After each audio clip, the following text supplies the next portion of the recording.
Joe Rogan brought to tears recounting struggles watching friends lose in UFC. It's fucking devastating. Joe Rogan has called hundreds of fights in the UFC and admitted the toughest moments for him personally are witnessing close friends suffer heartbreaking defeats. While part of his job as a color commentator involves showing as little bias as possible when addressing the action in the cage, the 58-year-old comedian and podcaster was brought to tears recounting some of the toughest moments he's watched from cagerside. In particular, Rogan struggled watching future UFC Hall of Famer Daniel Cormier suffer through some of the worst losses in his career. "It's real hard when you watch your friends get beat up," Rogan said on his podcast. Real hard. "It was real hard watching Cormier when John Jones beat him up. That was hard. The Stipe Miocic one was hard. Especially the one where Stipe KO'd him against the cage. It's just hard. Because you know them. You know them as human beings. You know what that's going to do to them. It's fucking devastating.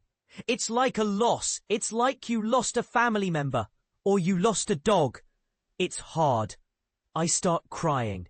Rogan and Cormier regularly serve as part of the three-man team alongside John Anik that call the vast majority of the UFC's biggest events each year on pay-per-view. As close as Rogan is to Cormier, he revealed the toughest situation he ever watched happen in real time was the final few fights of Brendan Schaub's career in the UFC. A former Ultimate Fighter finalist and heavyweight contender, Schaub spent 5 years competing in the UFC while going up against some of the toughest competition the promotion could throw at him. After Schaub suffered a brutal knockout to Travis Browne back in 2014, Rogan famously confronted him during a podcast appearance when he told his friend, "Where you're at now, I don't see you beating the elite guys." At the time, Schaub was angry over Rogan's criticism, but he appreciated the brutal honesty.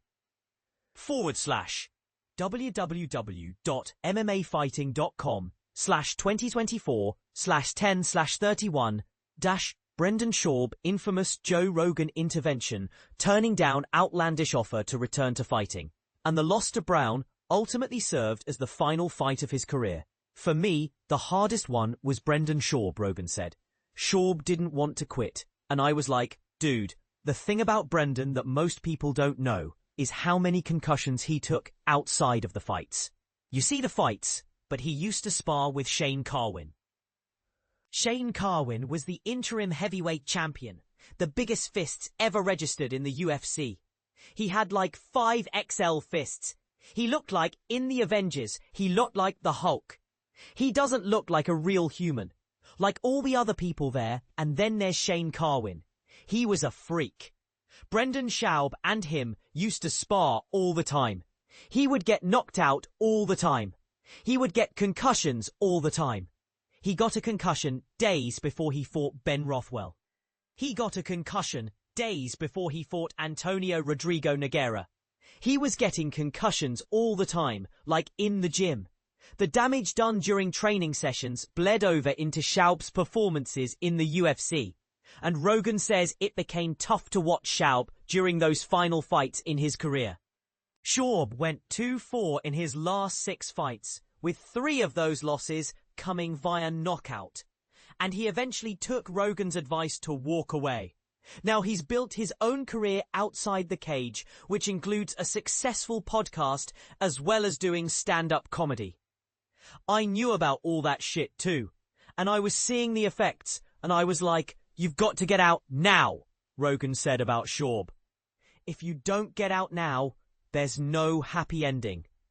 There's no happy ending to the guy that gets knocked out a lot. It's terrible."